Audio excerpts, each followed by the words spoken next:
কষ্ট হয়, বাট আমাদের সেনাবাহিনীর লোক তৎক্ষণাৎ এখানে চলে এসেছে।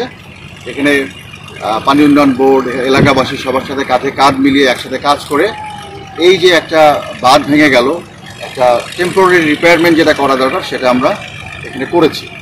আমাদের যে ইঞ্জিনিয়ার টিম আছে সেটাও আমরা যশোর থেকে পাঠিয়ে দিয়েছি এবং তারা এখনও এখানে আছে, তাদের সাথে কাজ করছে একসাথে।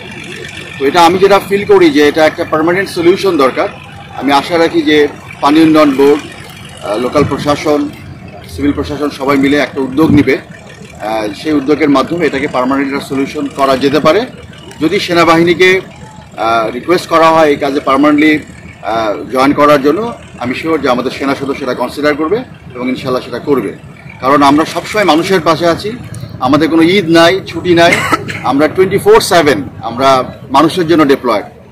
আপনারা জানেন যে বাইরে আমরা কাজ করছি ইউনাইটেড সিভিল পাওয়ারের জন্য। সেখানে আমরা সামগ্রিকভাবেই দেশের আইন শৃঙ্খলা পরিস্থিতি, লোকাল সিচুয়েশন কন্ট্রোলের জন্য আমরা নিরলসভাবে কাজ করে যাচ্ছি। আমাদের কোনো লোকের কিন্তু ছুটি নাই, কোনো ঈদ নাই, আমরা মানুষের জন্য আপনাদের সবার পাশে একসাথে কাজ করে যাচ্ছি। আমি ইনশাল্লাহ যদি সবাই মিলে আমরা কাজ করি এবং সবাই যদি আমরা সহযোগিতা করি, যে কোনো প্রবলেমই আমরা সলভ করতে পারবো, এটাও আমরা সলভ করতে পারবো ইনশাল্লাহ। এর প্রেক্ষিতে যদি আরও লোকজনকে সহযোগিতা করার জন্য আমরাও নিজেদের তরফ থেকেও ত্রাণ দিচ্ছি, জেলা প্রশাসন, বিভাগীয় কমিশনার উনিও ত্রাণ দিচ্ছেন, আমরাও কিছু কিছু দিচ্ছি আমাদের সামর্থ্য অনুযায়ী এবং আমরা এটা অব্যাহত রাখবো। আমাকে যেটা বলা হলো যে এখানে রোগ বলায়ের যে উপদ্রব হচ্ছে, সেটার জন্য আমরা একটা মেডিকেল টিম দিয়ে একটা মেডিকেল ক্যাম্পেইন করার চেষ্টা করব।